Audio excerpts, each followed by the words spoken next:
what we'll do now is we'll put a bait on these hooks, and I think we'll start off with this nicely defrosted squid. So if you talk us through what you're going to do with this and how you're going to put it on the hooks, please. Right, first of all, I like to peel my squid. You don't have to peel them, but I've always done it, and just remove the skin. Personal preference? Do you think it maybe shows up better being pure white? I'm not too sure about that, but I just think the scent gets out quicker. Right. That's my theory. Okay. But whether or not it does... So this is going on the 3/0 pedals. Yeah. I put the first hook through the squid. Middle of the body then, roughly. Middle and of back the body. through. Let's hold them, let's show there, see what's going on here. So what's happening is the hook's passing through. Yeah. One again. Yeah. Steve's basically weaving it in and out of the body, as you would with a needle, in and out, in and out. And you're finally going to pass out... Through the eyes. Through the eyes, there we go. That's gone... Get a nice close-up of that, how he's done that. It's an excellent job. Straight through the eyes, because it's nice and strong. So there we go, you can see the line, and the hook's all passed through here, all threaded through. Now what are you going to do? Right. Next, bait elastic. Well, why do we use bait elastic, Steve? Obviously, when you're casting and you're power casting, you need to keep your bait intact. And if I power casted with that, it might blow up. And right. You know, you're not presenting a good bait to the fish then. At least you can guarantee you've got a bait yes. there, yeah? It doesn't fly Plus off during the cast. it does keep the scent in longer. Okay, right. so you're just going to wind it round and round? But I start again from the middle.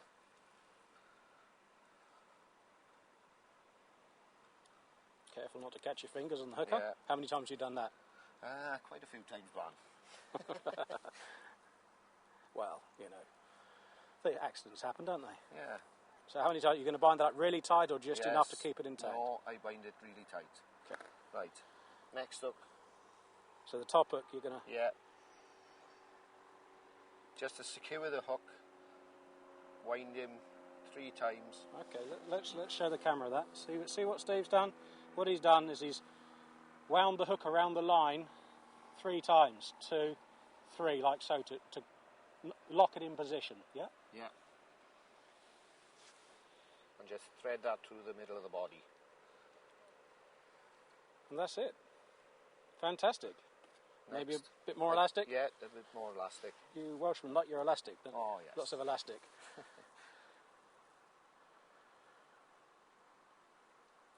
All fingers and thumbs. It's not all that bad. Do you like the thin elastic or the thick elastic that you're using? I like the thin elastic, yeah. but with plenty of strength in it. Yeah, I prefer. You can get some elastics which snap easy. This one, you've got to give it a good pull to snap it. I like the very thin elastic because that's the bait complete. Oh, fantastic! That absolutely. I mean, what fish could possibly resist that? Huh? Nice and dangling in the tide, scent everywhere. Obviously, when a squid gets worried, it puts out its ink, which is very attractive smell to the fish. So with this being punctured through the eyes and where the ink sac is, that ink, see it running through here, that's going to run into the tide, and that'll help to pick up the fish as well. Fantastic, that looks absolutely perfect. Nice job.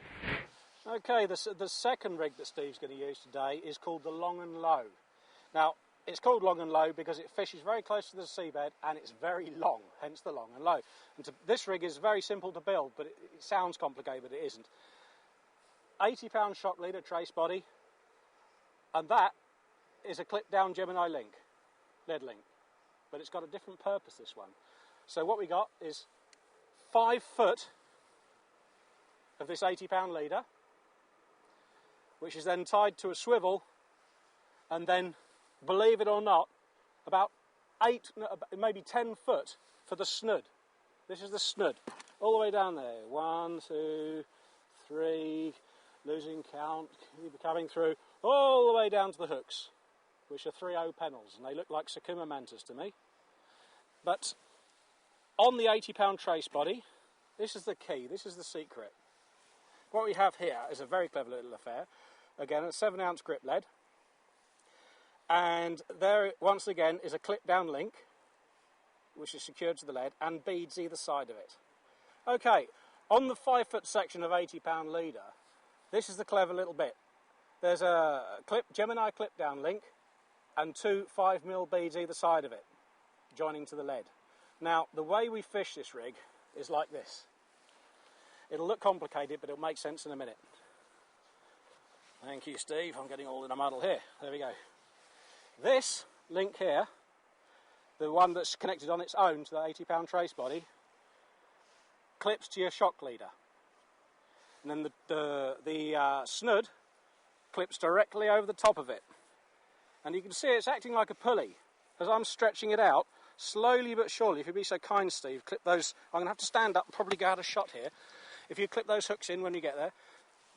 This is an incredibly long rig.